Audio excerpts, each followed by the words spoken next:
In the heart of the Renaissance period, there was a man whose brilliance knew no bounds, a man whose name has become synonymous with creativity and ingenuity, Leonardo da Vinci. Da Vinci was not just an artist, but a polymath, a man who excelled in many fields, including painting, sculpture, architecture, engineering, anatomy, music, and literature. He was a true Renaissance man, a visionary whose contributions to art and science have continued to inspire and amaze people for centuries. From his world-renowned paintings, such as the Mona Lisa and the Last Supper, to his inventions that were way ahead of their time, like the flying machine and the parachute, Leonardo da Vinci's legacy is one of endless curiosity and innovation.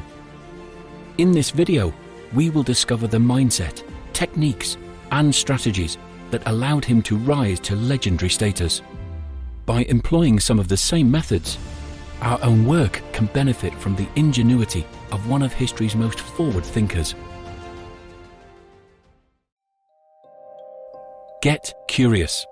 Part of the ingenuity of Leonardo da Vinci can be attributed to his insatiable curiosity.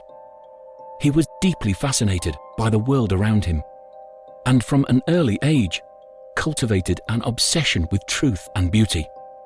16th century Italian artist and writer Vasari describes young Leonardo as a student. His profound and relentless questioning raised continuous doubts and difficulties for the master who taught him. Da Vinci's notebooks describe how his curiosity led him to develop a love affair with nature. Entranced by its intricate systems, variety of life forms, and scenes of grandeur, his thirst for knowledge grew greater still. Psychologist Sigmund Freud said he transmuted his passion into inquisitiveness. The maestro's intense curiosity drove him to study things meticulously. Refusing to merely know something on a surface level, he would work until he acquired a deep understanding. When attempting to depict the human body, he would dissect parts of the anatomy from at least 3 different angles. Each new perspective gave him further insight. This allowed Leonardo to draw the human form with stunning accuracy, capturing details that elevated his work to a masterful level. For da Vinci, his quest for truth and beauty was a labor of love. It was his passion and life's purpose. In order to replicate the same level of curiosity, we need to be connected with our own passion and calling. Naturally, we are going to be more curious about something that excites us. Those who are passionate about their work are compelled to seek out the best teachers, methods, and strategies that will help bring them to the top. To start employing a Da Vinci-like level of inquisitiveness, we should study our passion from multiple angles, gather information from numerous sources, consult with different teachers, stay on top of new developments, and acquire feedback from people of various backgrounds. Like the maestro, refuse to be satisfied with only a surface-level understanding. Allow your curiosity to push you further and discover things that will take your work to even greater heights. Like Da Vinci, along with his beloved paintings, Leonardo left behind a vast collection of his notes.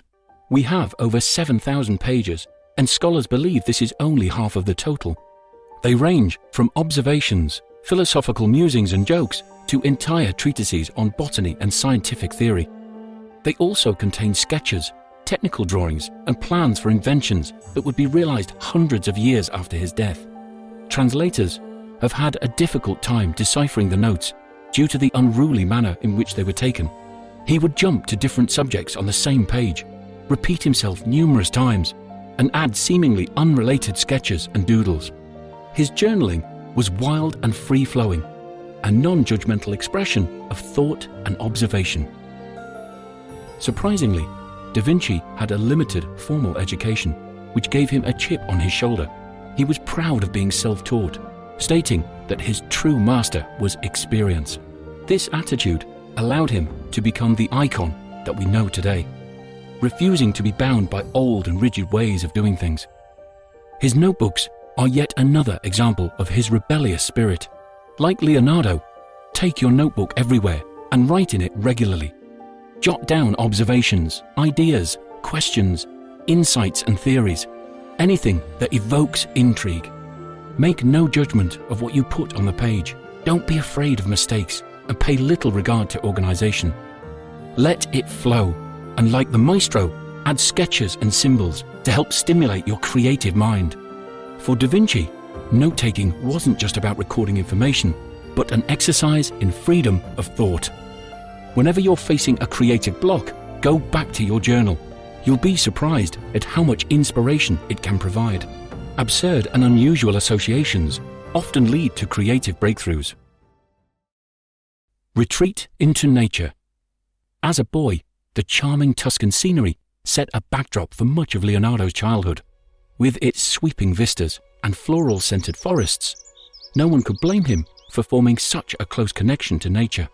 Later, he would express his appreciation by being the first Western artist to make a landscape the main subject of his painting. Da Vinci's relationship with the outdoors was more than just a romance. It became a source of inspiration. He used it to help him with a number of designs and inventions, including a grandiose spiral staircase inspired by the twisted conch shells he would collect on the Italian shoreline. Whenever he became stuck, he would retreat into nature. I roamed the countryside, searching for the answers to things I did not understand. Leonardo stressed to his students the importance of taking regular breaks from their paintings. It is also a very good plan every now and then to go away and have a little relaxation. For when you come back to the work, your judgment will be surer. It's safe to assume that the maestro would have viewed a stroll through the countryside as a perfect form of relaxation. So, whenever you're facing a creative block, go for a walk in nature. Pay attention to the sights, sounds, and smells. Get inspired by the magnificent creations and life forms that surround you. Treat these walks as a meditative practice, allowing nature to soothe you and draw you into the present moment. This will create the perfect conditions in the mind for creativity to flourish.